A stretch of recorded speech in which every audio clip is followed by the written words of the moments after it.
actually have goosebumps.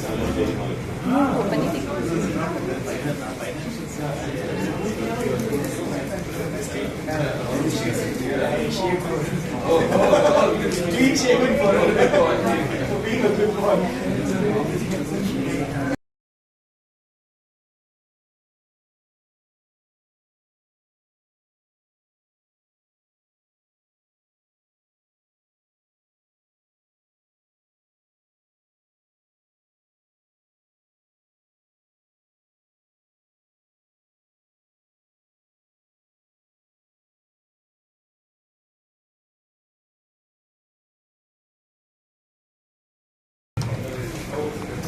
Good evening and welcome to Atta Galata for a one-of-a-kind event.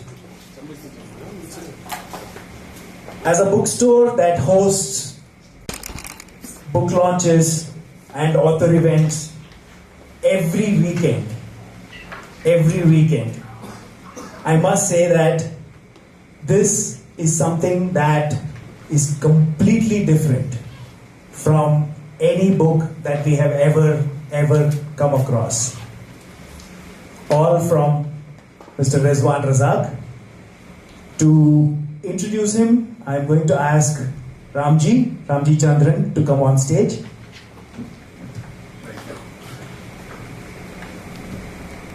Thank you. It's nice to see quite a few people over here today. And I am actually very honored to be able to introduce these people and the subject this evening. And here's the reason why. First of all, let me talk about the two gentlemen that I'm going to introduce. Dr. REZWAN RAZACK and Subodh. Let me start with Subodh. Subodh, as many of you may or may not know, was a tech entrepreneur. Then when he was done with that, he invested his time and his money to set up this paradise of scholarship, this oasis. That's something, again, he didn't need to do that, but he has done that for the city. And not just that, invests all his time and resources in conducting events, and is involved with the Poetry Festival, the Bangalore Lit Fest, etc. So there's a lot of work that he does, which is coming out of a sheer desire to do something good in the space in which he's doing it. And then we have Dr. REZWAN RAZACK. Come there because they won't. I'm sorry, say it again. I said I'll come here. Yes, please. No, send. And here's Dr. REZWAN RAZACK. And you know, he was one of the co-founders of the corporate juggernaut, the Prestige Group. And he, again, is a man that doesn't have to do what he is doing right now. Not at all. But he does. Because of his deep and sincere commitment to scholarship, which led him to become a completist in the matter of the Indian rupee. A completist is someone who will track down every single rupee that he has found anywhere in the world to be able to get it and put it all together in that wonderful museum that we have, right? So basically, the commitment that he has to this enterprise over here led him first to do his first book, which is on the Indian rupee itself, that wonderful museum that's on Brunton Road. And if you haven't seen it, I strongly recommend that you do. And now this book about the Hyderabad rupee. And all of these things have been receiving immense amount of recognition in peer groups, in the numismatic societies, in everywhere else that it matters in those circles. And he has been recognized as a scholar for all of this, including being awarded with a PhD for his work. And that is what he needs to do. So my point is, I'm going to let them get to what they're doing right now. I don't want to say too much in the enterprise in the beginning. But I want you guys to understand with me, to recognize that these are two people who are doing what they do not need to do for the benefit of everybody around. And that exactly is the kind of Bangaloreans that make Bangalore Bangalore today. That's what it is. So first, a round of applause. My second part is on the subject itself.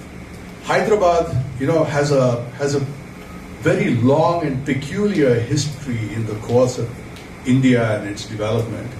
The histories of Hyderabad and Bangalore, for instance, which intertwine in a way. Many of you may know that I have a podcast called The History of Bangalore, which, by the way, is another commitment of REZWAN RAZACK. Without him and the sponsorship of the Prestige Group, who sponsor me and haven't asked me a single question ever over there, it's a dream for somebody to receive that kind of a sponsorship.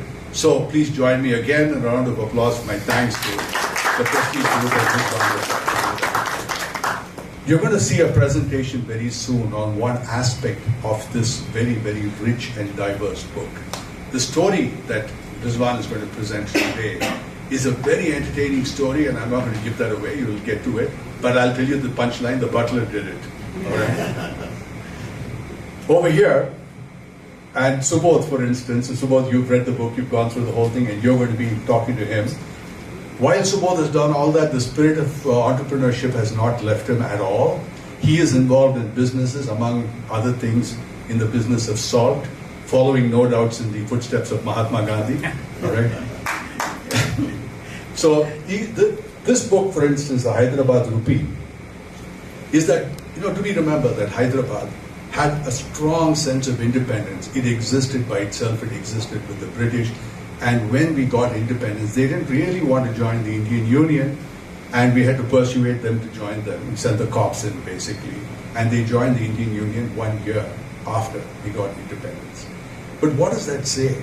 What does it say about what that enterprise was in the minds of the Hyderabad people, and how they saw their own history for themselves, and how they saw a country? And when the Indian Union started to happen, it was like putting all of Europe into one country, except a little more complicated than that. That's how it was. And through the story that you will hear, and through what you will read in this book, I strongly recommend you buy it. If you look at the histories behind that, through just one of those things, just one rupee note, the kind of history that it unravels across all of the centuries that went before is fascinating completely. Now that's 1 rupee. And if you go to REZWAN's museum, there are so many of those 1 rupees, and every one of those notes unravels a door to a deep history. And that's the reason I stand there fascinated. And I haven't visited it enough because I haven't seen every rupee that happens over here. But today, we are going to learn about this fascinating event, and I'd like to go over to REZWAN and Subodh. Thank you very much. Thank you. Thank you. Sir? We finish the presentation and then do the... Your permission to start. A few questions and then... Sure.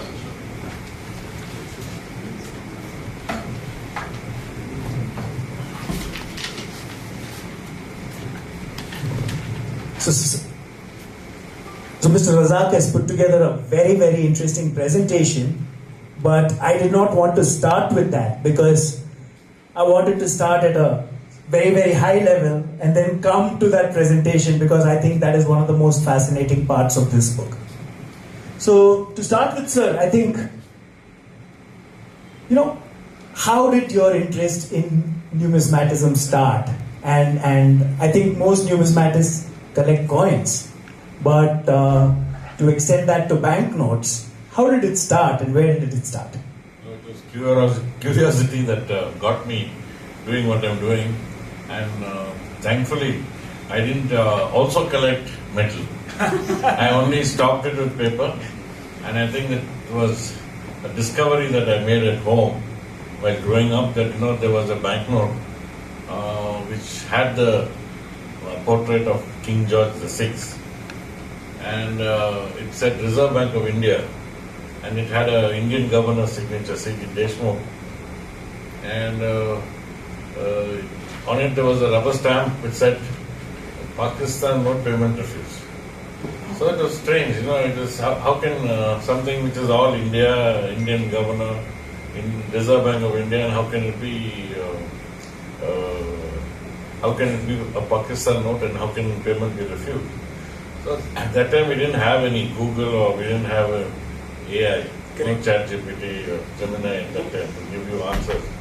So each time you asked, you never got an answer. Only what I could make out from my elders, because it was kept in a safe. They said that it was, this is Pakistan money, somebody cheated me. Oh, Yeah. It's only much later that I came to know the answer for this. But in the meantime, what happened was there were also, along with this, other notes that were in the safe, which I said, at some point, can I have these? They said, okay, you can have it. It was no use to them. They were all cancelled notes. Not all were cancelled. Okay. Some were not. One which got cancelled, which got my attention also I got. Plus there were also some more which were the unspent notes, which never went to the bank and they didn't get the value for it. So then I travelled to Kunur. My uncle there also was sitting on a desk, and then he pulled out his something, and from there he also had some British Indian notes. So I said, now this is the topic that I need to do. So that interest came in, and one led to another. But to answer your question, how it was Pakistan note and not an Indian note, because in 1947, 14th August 1947, what happened was we became two countries. And before this, we were using the same money. The British India money is what we were using. Reserve Bank was anyway born at 1935. So we were having the Reserve Bank of India rupees. And you had the portrait of King George VI. So when the partition happened, all they did was they did an overprint on that, of the British India money, till they got their own. So it says Government of Pakistan and Hukumat of Pakistan in Hindi, in Urdu and in English in the watermark area. So anyway, people have travelled from India to Pakistan and Pakistan to India. Some brought that money back. And that time, even 5 or 10 rupees was very, very valuable and very worth it. So you see, we have Indian mind. So they said it's very easy. It's only a overprint. We'll scratch it out. So they've taken a blade and scratched it out. So it looks like any other note and it's gone in circulation. But when it went to the bank had the serial numbers and the prefix which was recorded with them, and that's when they said, buddy, stop. Pakistan note, payment refused, you can have it back, you get out, they can't be used in the country. Anyway, thanks to that, I got into this habit, and strangely, like you said, I never collected any metal at all. Never, nothing. Anyway, in the museum I have a few just to show what is a mohar and what is a gold coin at that period of time. Now I can go ahead, because I can keep talking like this till tomorrow morning. No. So going back, I mean, I am someone that has visited the museum multiple times, right? And, once before Ramji introduced me to it, once after Ramji and I talked about it. So I visited the museum multiple times. And just a simple question about the collection there, right? I'm sure your collection exceeds much more than what is in the museum, or have you basically put everything in the museum? No, what is in the museum is only a sample. It's not an exhibition, it's a museum. It's just one of every type. I have much more. What is displayed is only, like you said, it's one. How much space you have and whatever. You can't put, because if you have repetition of the same thing, to me it's different, but to the guy who's come to see, it's not. Because the signature is different, the prefix is different, the circular issue is different, but those can't be displayed. Nice. So, and that collecting bug hasn't stopped still. As Ramji said, a completist, I think, is never satisfied, right? Yeah. So just out of curiosity, does your interest also extend to money from other countries? No, I did that sometime in the 90s. Then I was told by somebody said he's an auditor. At that time there was something called FERA. They said, having any money that is not Indian, if they catch you with it, you're going to be jailed. I said, I'm collecting, and I don't want to get jailed for something for a hobby, so I don't want it. So and not only did I not sell it, I gave it away to someone. I said, it's your problem now. It's your problem, you handle it. And thankfully it was like that. Then I only focused on Indian paper money, which I can keep, display, show, and be proud of. Then somebody like you would come to my office and say, come, I'll show you. And they used to get fascinated by the 2.5 rupees. We had a 2.5 rupee. So 2 rupees, 8 annas. like in Tamil they say, "Ran rupai ettana." So that used to get. Then I said, best is to do a book. So I did a book. I said, no, you want to see, you can read it in the book. Then the idea of a museum came, and the museum happened. Super. Now, most collectors, not just in the field of things, most collectors tend to keep their collections private. Right? Most collectors tend to keep their... No, everyone keeps it private. Even I have kept it private, except what's in the museum. Stop my question right there. So coming from the museum down to the topic of this book, right? The museum to the paper money of the princely state of Hyderabad. They've been printing. They started printing this. They started printing their own currency notes. Long before independence happened, right? Now, how did the princely state of Hyderabad get permission to do it while other princely states, say Mysore, never ever got it? To say that, what happened was the First World War brought in shortage of metal. See, it was a big state, and they were also friends of the British. The Nizam of Hyderabad were friends of the British, and so they requested that we substitute paper for metal, and they've given permission. In fact, the princely state of Hyderabad is the only princely state in the country to be awarded the permission to have paper money. Our Vadiyar, Mysore Maharaja, said, even I should be, because my kingdom is as big or bigger than the Deccan. I should also be awarded, but he was refused because he didn't have the same clout of being the man of friendly nature like the Nizam. So, fortunately, it was the only. But we did have.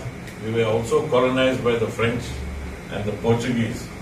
So, along with the British, we had the French money as well, French India money and the Portuguese India money. Portuguese where Goa is and Pondicherry, etc., where the French were. Yeah. Amazing. Now, to get into the history of the paper money itself, I think for maybe millennia, for thousands of years, we used only coins. When did paper money first come to India? See, paper money, we were only using silver or gold. Money, that was a form of the currency. Right. Then what happened was, I think in the year 1812, is when they decided to bring paper instead of having, in addition to the silver or gold. But it took a lot of time because I think that was the fancy of the people who were very good with this. The accountants and the guys who were doing the financial research said it's very easy. I can give a piece of paper and get the silver and gold. And paper money is such a thing that you exchange it at par and you keep it for any amount of years. And then you exchange it, you get only the money at par. So there's no interest on that. So that was a very nice way to collect money. They collected silver and gold for money at par, giving a piece of paper. I'll give you Portini. I'll give you. And then, I promise to pay the bearer. I promise the bearer on demand. That's all. Then they lent that money at 20%, 21%, and they were enjoying. That's what is the story behind the paper money. That's how paper money got. And initially it wasn't the government that was doing that with paper money. It was all done by private the private banks or the banks that belong to the colonies. So it wasn't the government. It's only in 1861, 1857, we had the Sepoy Mutiny, and the Crown took over the country from the East India Company, and then the first thing Queen Victoria did was send somebody from England to say, enough is enough, now no more private and you can't print your own money at all. So she said that it's only government of India. So they made it that the sole monopoly of printing money now rests the government of India. So the first government of India notes came about in 1861 with the portrait of Queen Victoria, which are one-sided. That means there's uniface. There's no print at the back. And uniface notes continue till 1923. We had only one-sided notes. So you're looking surprised. We never had notes, two-sided notes. It's only when with the portrait of George V, much after she went, that we had notes with the on both sides, printed on both sides. No, because when I finished reading the book and I was preparing for our conversation and I was doing some research online and things like that, I went into this whole rabbit hole of, how this whole fiat money scheme is a scam perpetrated on humanity. Absolutely. I still Right? believe it, yes. See, I just tell you, say Government of India, Reserve Bank, it cost them 1 rupee or 2 rupees to print a 500 rupee note, and they're selling it to you for 500.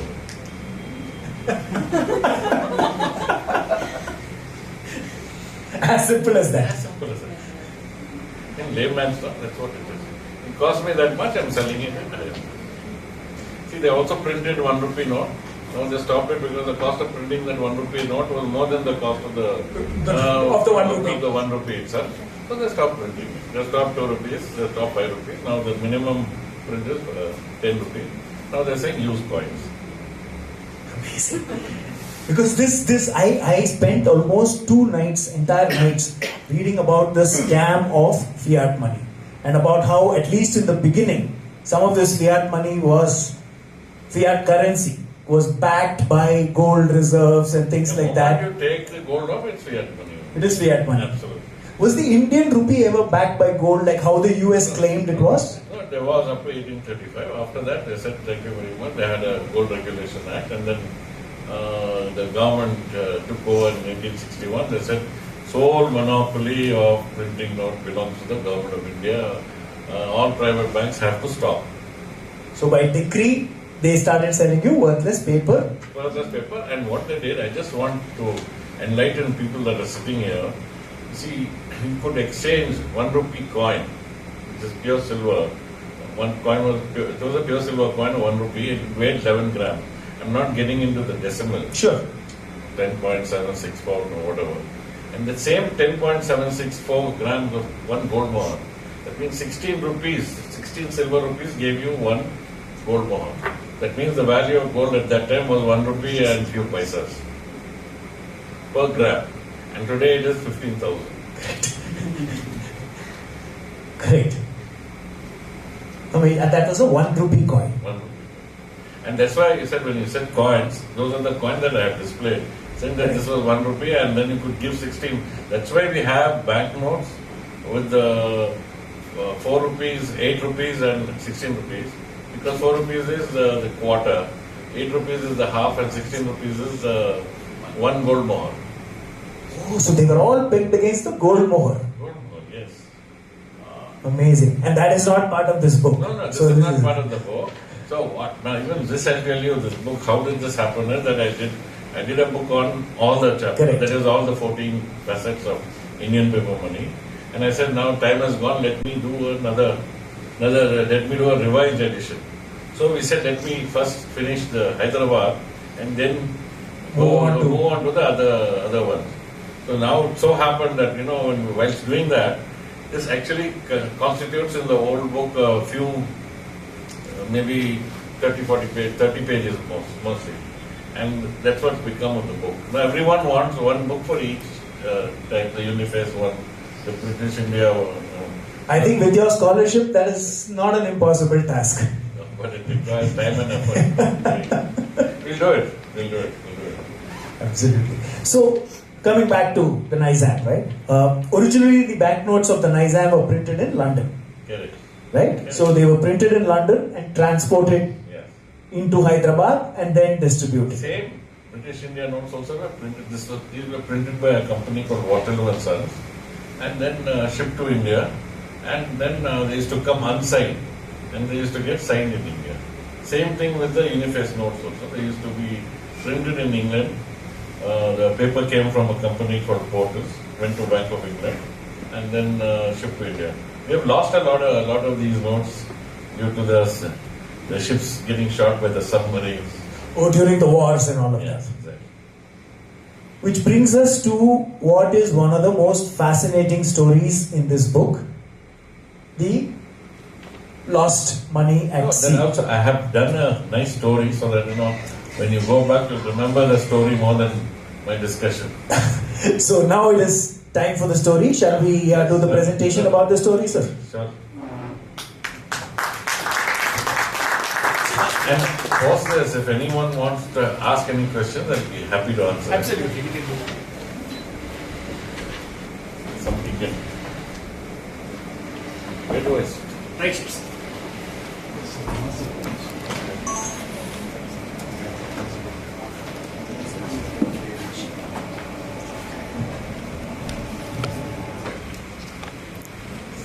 Come on. This also will take it down. Yeah. Put this here.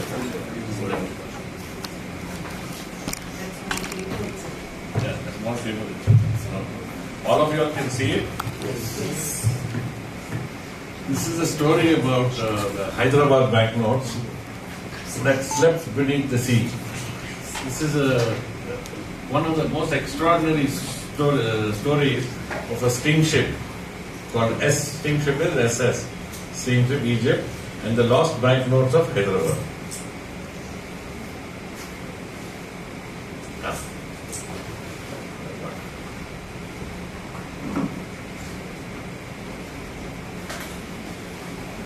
Like I say, history is rarely preserved by the monuments alone. Sometimes it survives in paper that has crossed oceans, endured the depths, and returned to tell its story. So, what happens, like Shankar said, every note has a tale to tell. And there are some 700 exhibits in the museum. So, each one of them has a big story, but let us focus today on the story of the notes that went into the sea and were there for many years before they were recovered. This ship, SS Egypt, was built, the steamship was built in 1897 and it sailed between Europe and India. On 19th May 1922, it departed Tilbury, London, and it was bound for Bombay. It had 294 crew members and 44 passengers. What it carried was 7 tons of gold bar, 43 tons of silver bullion, 1,65,979 gold sovereigns. This is what was there in that ship. It was carrying. This precious cargo alone was worth over 1 million pounds at that time. At that time it was 1 million pounds. A fortune equivalent to an astounding 13,000 crores if it is today's value. So you can imagine how much money there was. Now what happens is while the ship was by the way, it also carried 1,65,000 newly printed banknotes for the Hyderabad state, printed by Waterloo and Sons. But no one knew that they were there. They were in denominations of Sikka 5, 10, 100 and 1,000. No, 100, only 3 denominations there. The total face value was 51,21,000. It was unsigned at that time because they used to print, for safety's sake, they used to print it in London, ship it, and once it came here, you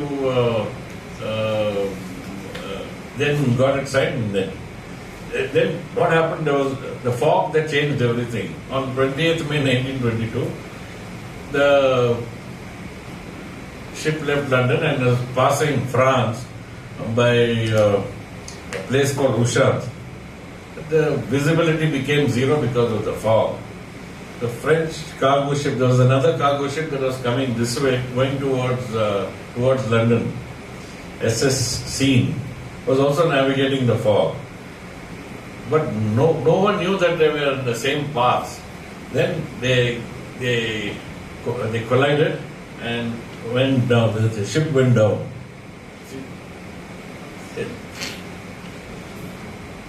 Water flooded the ship, causing it to list rapidly. Passengers and crew rushed to lifeboats as panic spread. Within 20 minutes, this ship SS Egypt sank to a depth of 400 feet. Around 250 people were rescued and many lost their lives. Only thing is that there was nobody at that time that could go. I know some deep sea divers also sitting here. My son does diving. He knows what happens beyond 8 meters. This is 400 feet, is 100 plus. They never had a thing that could. There was no way anyone could go there and recover this. This disaster was set one of the richest cargoes ever lost at sea to the bottom of the Atlantic. This sinking of Egypt, a big treasure was lost. The cargo, I told you, was a big cargo worth 13,000 crores. Then the insurance companies had nothing to do. They also said that we'll try to get the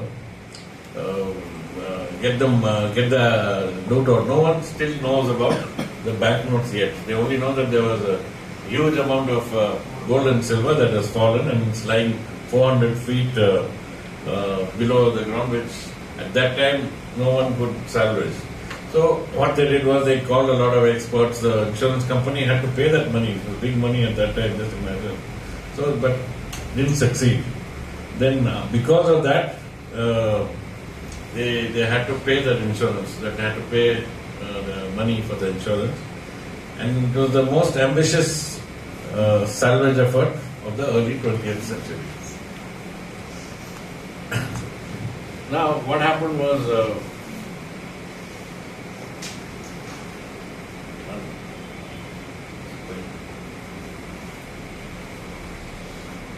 tell you about the notes, where the notes come in. Just take it back.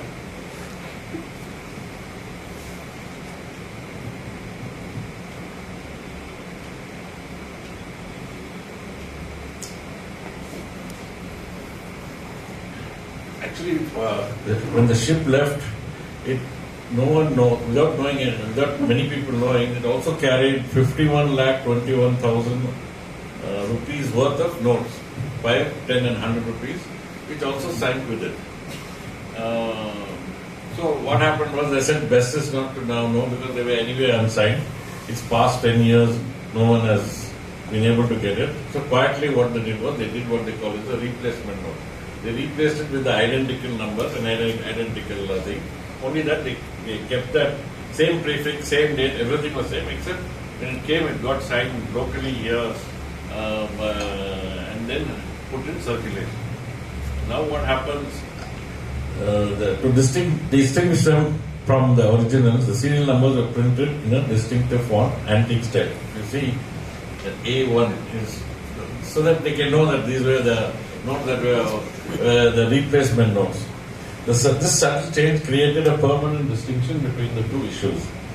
Upon arrival in Hyderabad, Sir Akbar Haidari's signature was affixed on the notes, and the signed notes entered circulation as legal tender.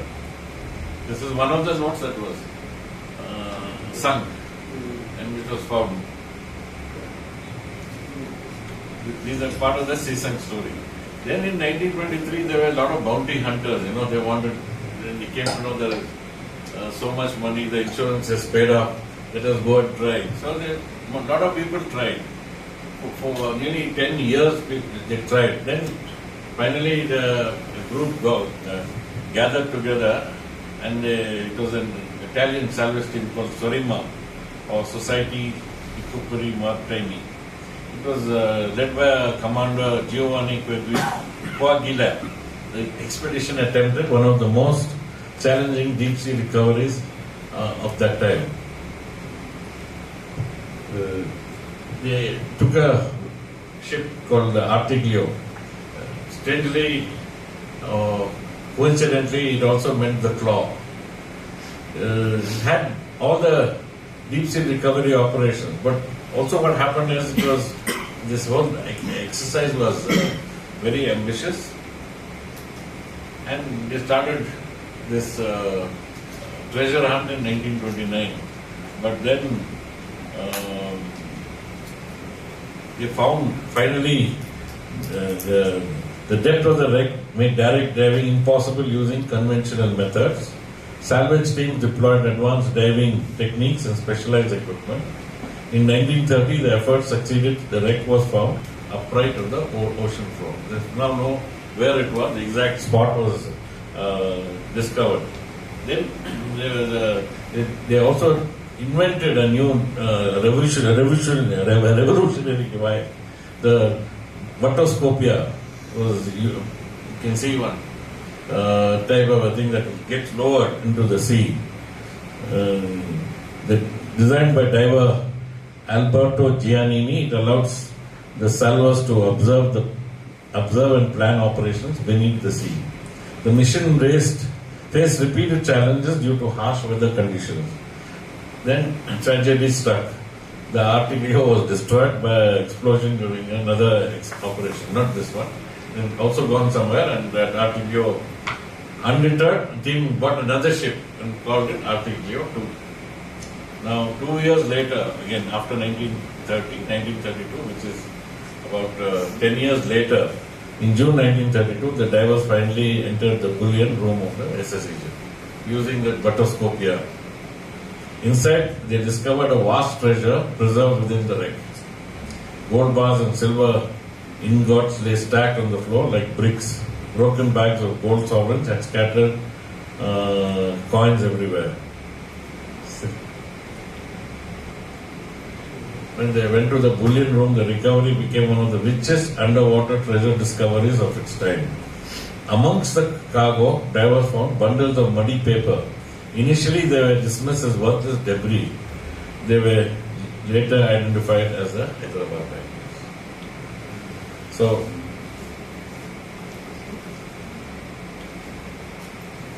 salvors carefully washed and dried the recovered banknotes on the ship's deck. Thousands of wet banknotes were spread out for drying on the deck, transforming it into a large sorting office. You see that? And the notes dried, their colors and designs gradually reappeared. Remarkably, the notes had survived 10 years, 3 months and 3 days, and they laid beneath the sea. Even the next note that you're going to see is also part of the notes. And you can see the one of the things, there is no signature there. It's unsigned.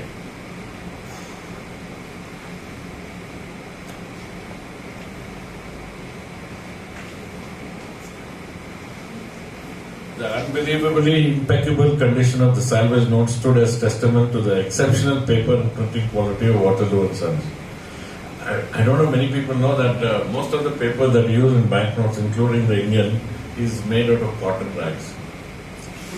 Yeah, you can, even your money, you can put it in the washing machine. It won't tear or it won't disrupt. Then you can nicely press it and then use it somewhere else. Initially, there appeared to be another valuable treasure recovered. First, they thought, they've also got another treasure beyond gold. Later, they came to realize that the notes had no official signature, and which required to make them legal tender. See all the notes, there is no signature.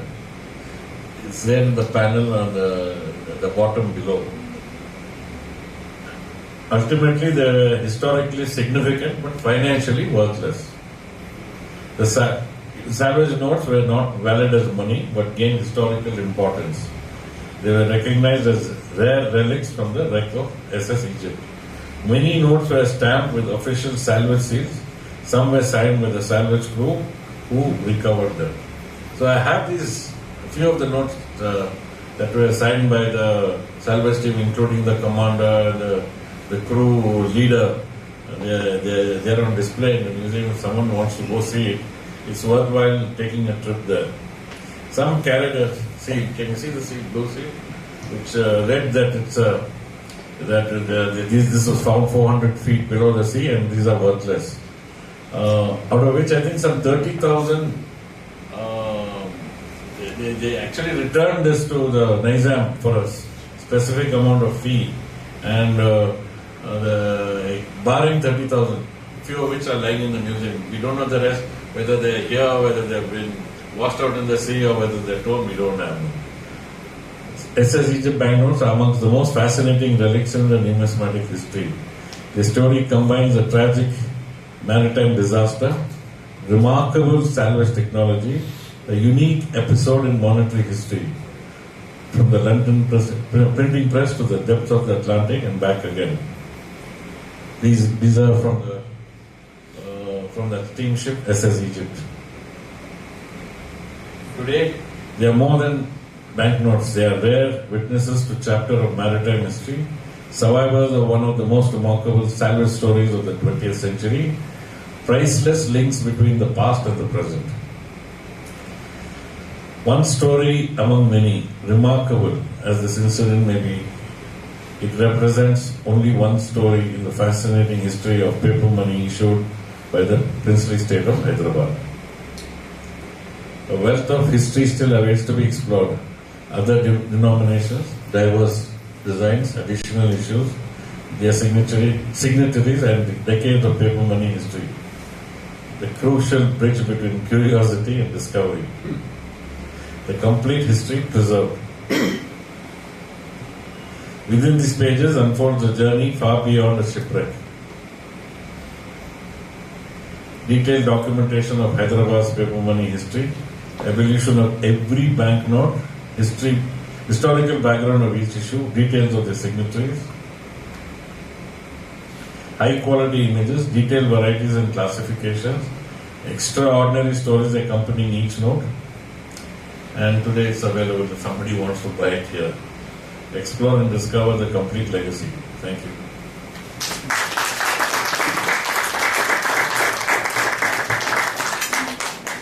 Any questions?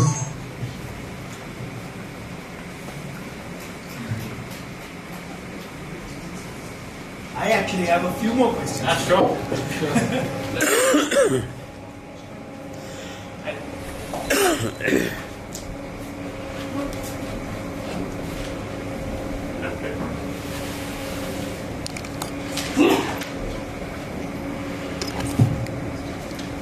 So I think that beautifully summarized what is in that book, and this fascinating story of the SS Egypt and how the money was lost. It made my jaw drop that £1 million worth of gold and silver is just so casually being transported, and in today's value, what is the kind of money? It's over couple of $1 billion. 13,000 crores. Yeah, so the $1.5 billion worth of goods were being transported. It's an amazing story, and like Sir talked about in his presentation, the book talks about much more about the Nizam's money. But I wanted to ask you a couple of questions from the latter part of the book. Right? The latter part of the book, which Sir did not talk about in his presentation, was how were the operations managed with these banknotes? So, for example, when the banknotes originally came from London to Hyderabad, how were they operationally managed? And after they were starting to print in India, how were they operationally managed? I think that is also a very fascinating. It's fascinating, and it's also every bit of that operation is being covered in this. It is, and that's what I wanted you to talk about. So, my first question, sorry. My first question is, when these unsigned banknotes came, how did they sign them? No, it is it's not physically hand signed. They were physically stamped.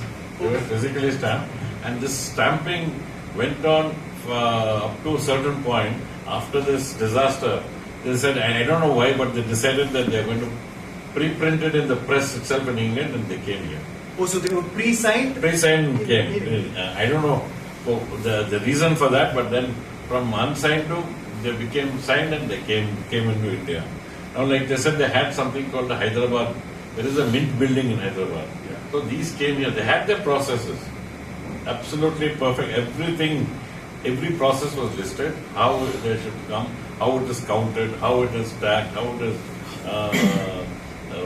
the signature stamped on it, and how it is distributed. It's all listed and it's there. Then there is a transition. Then what happened was this incident also helped in them deciding that we don't want to now take the chance of transporting from England to India. Let's print it in Hyderabad itself. So the paper was sourced from India. The ink was sourced from India. Some came in from UK as well. And then the 1 rupee was a lot of people call it prison print. It's not prison print. It was the government security press. which was next to the prison. It's not a, so it was not printed in any prison, it was printed in the Common Security Press. The rest of it, the other four denominations, 5, 10, 100 and 1000, were printed in Nasik and then sent to us. The reason why the 1 rupee was printed in Hyderabad itself, the Government Security Press, was because the Nasik press was already under pressure because the Second World War had started and they didn't have enough they didn't have enough supply because there was pressure for the need for India itself. On that context, I say that they even imported some 1 rupee notes that were lying in London of a signatory that was no more. Yeah, Taylor had died in 1935. So one of these signatories of the currency officer said, "Let's not destroy it. Let's keep it." Then in 1941, they brought that thing back. It was also the first time that a issue was made for a dead signatory. Yeah, dead signatory. George and the king, it was issued much later after the king had died. By then, King George VI was there. The 1935 story is that. So the press said, "Sorry, we can't do 1 rupee for you because the volume was too much." So they got it printed in the Government Security Press, but all the rest was the stamping, cutting, labeling, numbering was all done in Hyderabad itself. Amazing, because like sir was talking about one, for me as an operations person, he talks about how printing note sheets were brought, how they were cut, how they were inspected, how they were numbered, how they were packed, sorted, sent to Hyderabad and then sent out for distribution through the thing. You think some of those lessons that were learned from then still exist today? No, I think they do. Yeah? They also had even the boxes numbered. Only this is a code. Like it was in the Roman letter. V was 5, X was 10, etc. So some of those processes still continue to exist. Still there. Because I think the operational problems of doing paper notes continue to be the same from then to now. Right? Same. Nothing has changed. It's only the mode of transport has changed. From whatever ship to armored vans and all. Armored vans are there. Plus, I think during demonetization they even used aircraft also. Shifting because there was urgent need to reach the money. Correct. Anyway, thanks to demonetization, now we got used to digital payment. I stopped carrying cash now. So, talking about how digitization did a recall of cash in India, how did the recall of the Nizam's currency happen post 1940? They had a process. There was also a cost. That is a cost. That means for every 17 rupees of Nizam, you got 16. Of the Indian rupee. So they changed it for that. And then there was a process of that money also that came back with exchange that had to be burnt or destroyed. So there's actually a penalty on owning the Nizam's rupee that was almost. the value. That was the value of that rupee to our rupee. There was an exchange rate. There was Amazing. no penalty. Yeah. So almost like an internal exchange rate. Yeah, it was, but in one way it was a penalty. Yeah, it's punitive. Super. So that brings me to the end of the questions about the book. And I thought I'd ask you a couple of fun questions about your passion, right? What is your favorite banknote? The one which has got a good-looking mermaid on it. Which comes from? No, that's a Portuguese. The Portuguese banknote, Banco Ultramarino. It has A mermaid on why it? also? Yeah, it has a mermaid on it. Amazing. And also, see what happened. There's a story to it because I have the 4 denominations of the 1906 notes, all with serial number 1. Oh wow. And why it is serial number 1 is obviously when it was made, some guy who was sitting on the desk has taken out those, because they used to come in perforated, like a checkbook. Oh, you had to tear it off. Tear it off. So he's torn off those 4 notes and kept it in his desk. And he's left there, he's not used it. So thankfully, from someone found it 100 years later, whatever, and then it reached the museum, it's there on display. Amazing. A good collector story about how you found a a note? No, one story is, I don't want to take name. I was missing a 5,000 rupee note. I don't know if you know that we had 5,000 and 10,000 rupee notes. Yeah. So one circle or one sign was missing. So one day I had a close friend of mine. They are people of means. And what happened was he came with a cover and left it on my desk. And I said, Mr. Riz, this is for you. I know you collect. This was given to some movie star. Oh, wow. Okay. Yeah. They are family friends. Now that guy is no more. And his children found that in his wardrobe or in his cupboard. And they didn't want to keep it. It had your name that you were the one who gave this. And anyway, this is useless. Correct, it's no longer in circulation. No, not only circulation, it's demonetized. So as the memory, you can keep it. And that came to me. Oh, lovely. Do you have any stories of misspellings on a note? No, you do, but I don't encourage. No? No, I don't. You don't. I don't, because what happens is, then there is no end to it, because sometimes they get man-made created as well. Oh, really? Yes, because There of is. money. Yes, Okay. there is. So there is. But, yeah. But there is, I have a fascination for a 7-digit number. Because then if you take out your wallet, there are only 6 digits in that. Like, you got a note now. Correct. Which was exactly my birthday. Correct, and also 6 digits. Right. There's only one note which has 7. The last notes of that series, which is a million number. Oh, wow. Yeah, so that is the thing that I do. All 9s and the last 2 notes of the series I like to collect. Nice. And that is far better than collecting any misspelled note. We don't know which is right or wrong. Whether it was done deliberately or by chance. Correct. Which is the rarest note in your collection? No, what happens is everything is rare. Mm. If it's available, it's not rare. If it's not available, it is rare. That's all it is. And the rarest note is something that I don't have in my collection. And which is the note which is most valuable to you? Not in terms of its monetary value, but which is the note which is most valuable to you? The one which is there, which is that 5 rupees note of Reserve Bank of India, which says Pakistan. Not for circulation. No. Pakistan note, payment refused. Lovely. With that, I come to my end of my set of questions. I'd like anybody from the audience now to start asking their questions to Mr. Razak.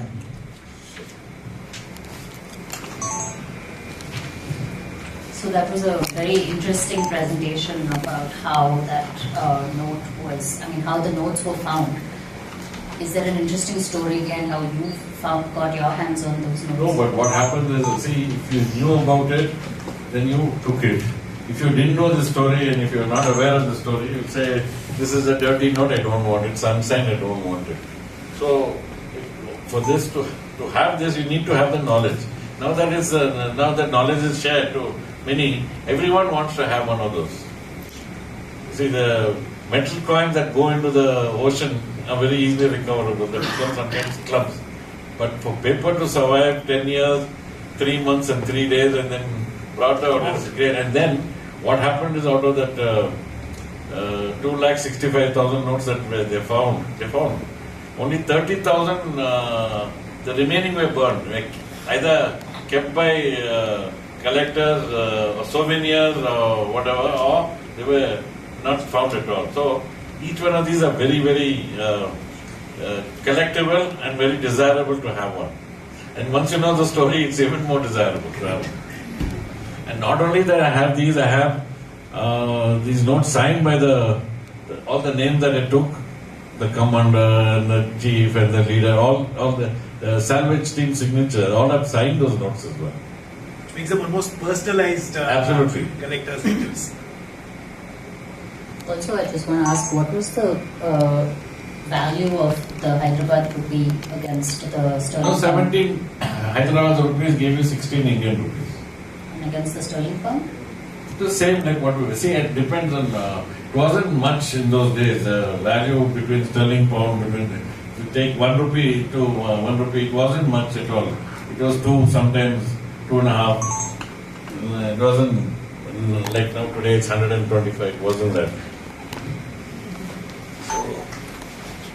There's a tradition to give 116 rupees at what do you call it as weddings. 116. It was 116 to 100. Correct. Sorry. So there's a tradition in Hyderabad that you will give 116 as a gift because it would translate into 100 rupees. 100 rupees in Correct. British Sorry, India. I got it 1670. But But that is the exchange rate. What you're talking about 16 to 70 is after the integration of the state of Hyderabad, so to speak. But I mean, this thing in 30 years is when probably notes were issued in Hyderabad. 1918, 1915, 1948, that 30-40 year period.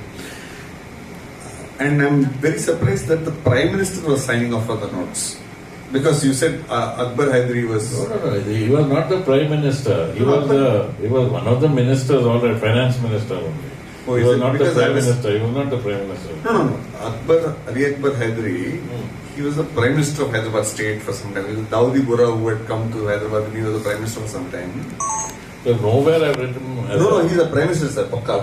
I'm Hyderabad, they take it from me. Okay. So I was like, and do you know any other signatories other than, because in this case we know all of them are listed. All of them are listed. Every single fellow is listed there. Okay. Then we will Because know. Later on, Is he a- earlier they were signing in Persian or Urdu. Now later on after independence they started signing in English. But They were- great thing is that what I'm saying is that you are able to track it down to that extent. No, every single thing. Not only that, even if there is a dot on the note, it's found out why. I have a print plate. There is a print plate identification mark. That is also tracked. Everything has been dissected and explained in detail. A lot of people don't know that there are like 4 languages in which it says Kannada, Marathi, I think Hindi and Telugu Urdu. Kannada. Telugu Kannada. And there's also one Hindi. language called SIAC, which I also learned, which I didn't know. That's numeral in SIAC. That was a numeral that used to be used by the guys who were accountants like you in those days. Short form of, instead of writing full 1000, they had 2 2 numbers, which meant that the Shorthand of numbers. Shorthand of numbers.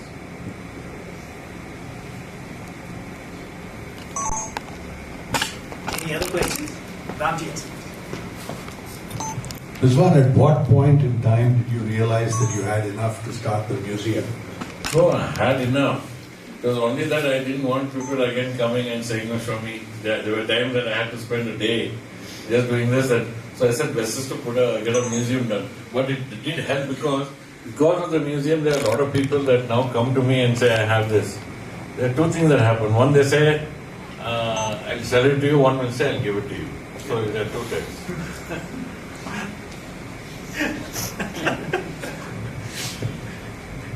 The one that says sell it to you, don't sell it because they believe they have got some treasure. The one that give it to you, they say, "I have no use for it." You have it. Please have it. Question from the gentleman. Good evening, Mr. Rizwan. One currency that you feel, let's say probably over the last 20 years that has caught your eye and attention, an Indian currency and one that's abroad. The ones that are overseas, I don't really focus on. But the one currency that is there is, you see what he asked me, what is the rarest? The rarest is the 10,000 rupees. They started in 1812 and went up to 1978 when they got demonetized. The reason is that somebody has 54 to 78, they changed it and gave you in exchange. But the earlier money, somebody has not gone and encashed it for silver or gold. Just imagine How rich they would have been. how rich they would have been not to have gone and encashed it. 10,000 rupees. Because Ramji said in 1900 and something, one property like West End Hotel got sold for 4,000 rupees. So imagine that 10,000 of that time could have bought 2.5 West Ends. Bangalore itself was sold for 3 lakh rupees. Yes. In the entire city. That's not entirely correct. Say- It was sold for 3 lakh Gadyanas. That is 3 lakh gold coins. Each gold coin was 3.4 grams, so it's about a little over a ton of gold. So the 3 lakhs rupees is a misnomer. That ship had 7 Bangalore, sir. Yeah, And some more. So just another question. From 2000s till 2026, your favorite currency? Actually, the favorite currency, there is nothing to. The current currency looks like a lottery ticket. It's not lottery ticket. But only thing is, there is one gentleman that is smiling on that. That is Mahatma Gandhi. Because it's the only currency in the world that they have a portrait in which there is a person portrait has a smile on his face. All other currencies they have a very rough face. I'll tell you later why is that, but I can't tell it online. There was thoughts of redesigning the Indian rupee note.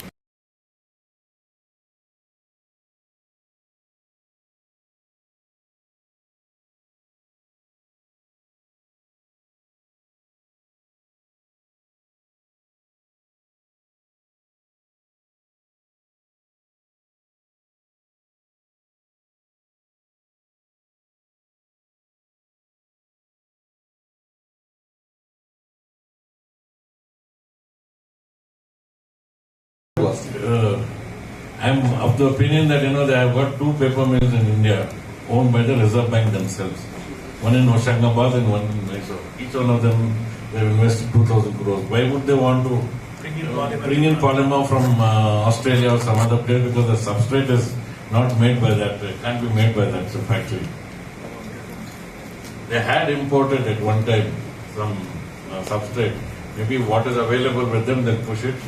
They say the test market it is failed.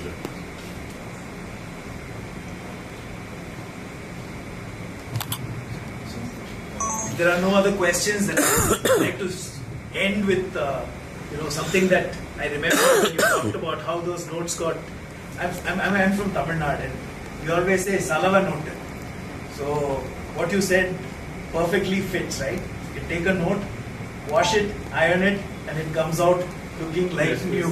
So that is the enduring beauty of paper notes. And here we have probably the preeminent scholar on paper notes and its collection in India, who's written such a wonderful book. Thank you, sir, for coming today and for entertaining us with some wonderful stories. It's been an honor to have you here, and thank you, audience, for being here. Books are available for sale, and I'm sure sir will answer those questions which he doesn't want to answer live. No, let them switch it off. Once that is switched off. Switch it off. I want to answer. I'll tell you the reason. So thank you very much, and you've been a wonderful audience, sir. Thank you very much. Thank you, my pleasure.